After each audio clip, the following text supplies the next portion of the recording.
اعوذ باللہ من الشیطان اللعین الرجیم بسم اللہ الرحمن الرحیم۔ عرفان اسلامی یعنی انسان مومن کا اللہ تبارک و تعالیٰ کی جانب سفر، اللہ کی معرفت حاصل کرنے کے لیے،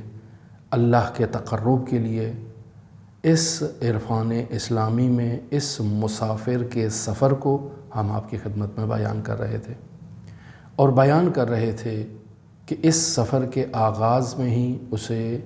اس مسافر کو کچھ نصیحتیں کرنا بہت ضروری ہیں،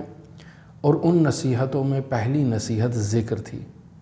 کہ وہ شخص جو اللہ تبارک و تعالیٰ کی جانب سفر کرنے والا مسافر اور سالک ہے، اسے اپنے تمام اوقات میں اللہ کے ذکر کو اپنی زبان پر، اپنی لسان پر جاری رکھنا ہے۔ لہٰذا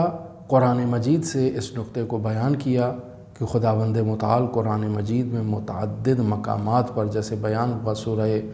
انسان اور سورہ دہر میں خداوند متعال ارشاد فرما رہا ہے وَاذْكُرِ اسْمَ رَبِّكَ بُكْرَةً وَأَصِيلًا، کہ اپنے پروردگار کے نام کو جو ہے وہ اس کا ذکر کرو، اس کا تذکرہ کرو، بُكْرَةً یعنی صبح کے وقت، وَأَصِيلًا اور شام کے وقت، یعنی اللہ تبارک و تعالیٰ کے نام کی تسبیح باقاعدگی کے ساتھ تم کیا کرو۔ اب سوال یہ پیدا ہوتا ہے کہ وہ شخص جو طلوعین کے درمیان یعنی فجر صادق سے لے کر طلوع آفتاب تک جو اہم وقت ہے، جو خاص وقت ہے، جس میں سحر کا وقت ہے، جس میں جو ہے وہ فجر کے بعد والا وقت ہے، جس میں ذکر کی اس قدر اہمیت کو بیان کیا گیا ہے، جس کے لیے بیان کیا گیا ہے کہ یہ ذکر بکرا جو ہے وہ اصیلہ پر فوقیت رکھتا ہے، اور بکرا کا ذکر در واقع انسان مسافر کو دو پر عطا کرتا ہے کہ جس سے پرواز کر کے یہ جلدی اپنی قبلہ گاہ تک پہنچ سکتا ہے۔ اگر انسان کو کوئی رکاوٹ ہے، کوئی مانع ہے، کوئی ایسی مشکل ہے کہ وہ بکرا کے وقت، وہ صبح کے وقت، وہ طلوعین کے درمیان اللہ تبارک و تعالیٰ کا ذکر نہیں کر سکتا، مثلا انسان مسافر ہے، سفر میں جا رہا ہے، البتہ ہم نے بیان کیا کہ سفر کی حالت میں بھی انسان کو لسان ذاکر نصیب ہو سکتی ہے، انسان سفر کر سکتا ہے، لیکن بالفرض اگر یہ مان لیا جائے کہ وہ سفر کی وجہ سے ذکر نہیں کر سکتا یا اور کوئی ایسی رکاوٹ اس کے اس عمل میں موجود ہے، تو وہ کوشش کرے کہ جس قدر بھی اس کے لیے یہ ممکن ہے وہ طلوعین کے درمیان ذکر کو انجام دے، غفلت نہ کرے۔ مثلا اگر کسی نے 1000 مرتبہ ذکر یونسیہ کو انجام دینا تھا، اب وہ ذکر یونسیہ 1000 مرتبہ انجام نہیں دے سکتا، تو لااقل 50 دفعہ، 100 دفعہ، 150 دفعہ، 200 دفعہ، جتنی مقدار میں وہ انجام دے سکتا ہے، وہ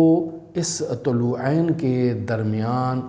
سحر کے وقت یا سحر کے وقت کے بعد، سورج نکلنے سے پہلے فجر کے بعد اس ذکر کو انجام دے،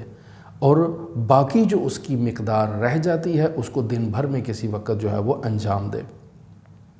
لہٰذا جس قدر وہ فجر کے قریب یعنی سحر سے فجر کے قریب اور طلوعین سے فجر کے قریب جس قدر وہ فجر کے قریب ذکر کو انجام دیتا ہے، یہ نور علی نور کی کیفیت رکھتا ہے اس انسان مسافر کے لیے۔ اور دو اذکار جنہیں علماء کرام نے اور عرفاء شیعہ نے بہت زیادہ اہمیت کے ساتھ بیان کیا ہے، ان میں ایک ذکر تحلیل ہے، لا الہ الا اللہ، لا الہ الا اللہ، اور دوسرا ذکر یونسیہ ہے، لا الہ الا انت سبحانک انی کنت من الظالمین۔ یہ دو اذکار ایسے مجرب اذکار ہیں، ایسے پاورفل اذکار ہیں کہ جن کی علماء شیعہ نے بہت زیادہ تاکید کی ہے کہ ان اذکار کو طلوعین کے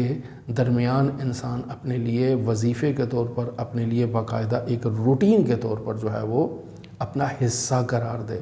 یہ وہ انسان کو بہت زیادہ جو ہے وہ اللہ کی طرف تقرب میں انسان کے لیے جو ہے وہ مفید واقعہ ہوتے ہیں۔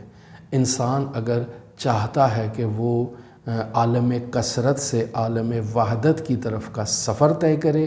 اس عالم کثرت سے انصراف اختیار کرتے ہوئے عالم وحدت کی طرف متوجہ ہو، تو یہ دو اذکار ایسے اذکار ہیں کہ جو انسان کے خیالات کی تجمیع میں بہترین کردار ادا کرتے ہیں، جو انسان کے ذہن میں ایک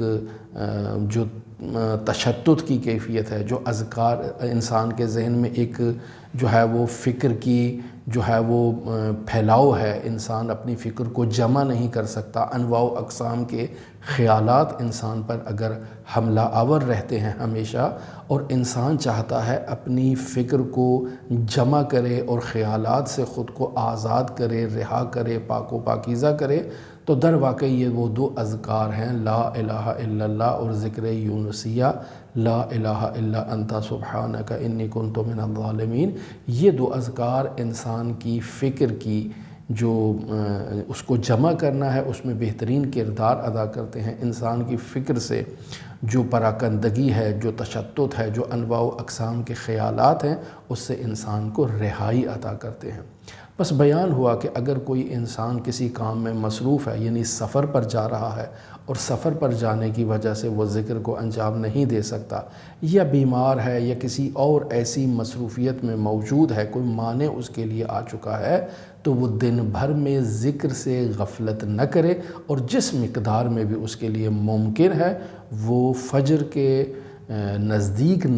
جو ہے وہ ان اذکار کو اپنی زبان پر یا اور بھی کوئی بھی ذکر ہے اسے جو ہے وہ انجام دے، اور پھر ذکر کو تقسیم کر لے۔ مثلا اگر اس نے 100 دفعہ کرنا تھا تو تقسیم کر لے کہ 100 دفعہ میں سے کچھ حصہ جو ہے وہ فجر کے بعد اور یا سحر کے وقت اسے وہ انجام دے گا، اور کچھ حصہ جو ہے وہ دن بھر میں کسی وقت بھی وہ انجام دے سکتا ہے۔ اور اسی طرح اگر وہ 1000 دفعہ کرتا ہے، 2000 دفعہ، 10,000 دفعہ، تو ان کو تقسیم کر سکتا ہے انسان مسافر۔ لہٰذا انسان مسافر کو دن بھر میں ذکر کے لیے کسی خاص وقت کا انتخاب کرنا بھی ضروری ہے۔ یعنی اگر مسافر اللہ جو اللہ کی طرف سفر کرنے والا مسافر ہے، وہ اگر طلوع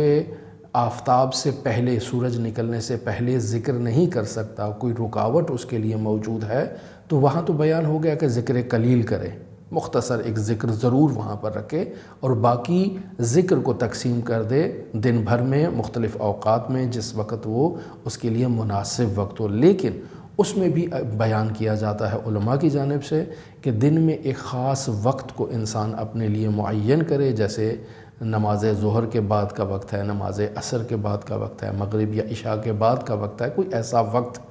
انسان اپنے لیے انتخاب کرے، اس وقت میں ذکر سے غفلت نہ کی جائے، اور انسان اس ذکر کے ذریعے سے ہی خداوند متعال کی بارگاہ میں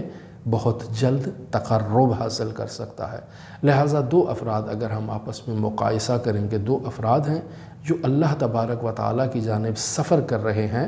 ان دو افراد میں سے ایک فرد جسے اللہ نے لسان ذاکر عطا کی ہے،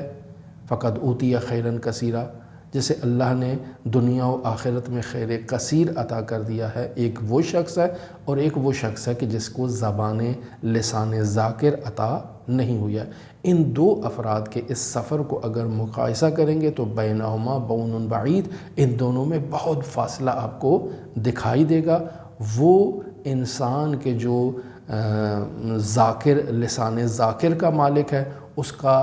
رتبہ اس انسان پر جس کی لسان ذاکر نہیں ہے اس پر بہت مقدم اور بہت ہی فوقیت رکھتا ہے۔ انشاءاللہ کل آپ کی خدمت میں قرآن مجید کی تلاوت جو کہ ذکر اللہ کا ایک حصہ ہے، اس کے بارے میں گفتگو کریں گے۔ دعا گو ہیں خداوند متعال ہمیں لسان ذاکر عطا فرمائے۔ اللہم صلی علی محمد وآل محمد وعجل فرج قائم آل محمد۔